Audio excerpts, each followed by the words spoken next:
Have you seen those gorgeous ads for Harrison and Grace Charleston popping up on your feed? The perfect dresses, the charming boutique vibe, it's hard not to click. But before you hit buy, let me share what's really going on behind those glossy photos. Here's the truth. As of early 2026, Harrison and Grace Charleston, and several sites with similar names, are raising major red flags. Across platforms like Trustpilot and Facebook, customers are sharing story after story of disappointment. First up, the photos.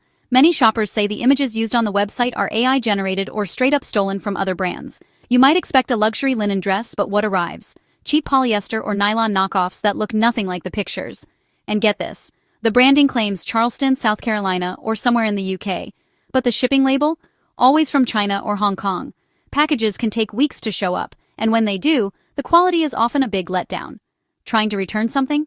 Get ready for a headache. Their easy return policy usually means you have to pay expensive international shipping fees, sometimes costing more than the outfit itself. And if you ask for a refund, they'll often offer just 15 or 20% back, if anything, and tell you to keep the item. It's not just Harrison and Grace either.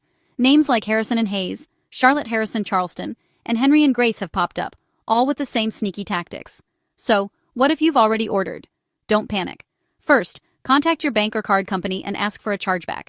Document everything. Screenshots, emails, and photos of what you received. And whatever you do, don't pay to ship anything back without a prepaid label. Bottom line, always check a boutique's BBB profile and search for real reviews before buying. If a deal looks too good to be true, it probably is. Stay smart, shop safe, and don't let the scammers win.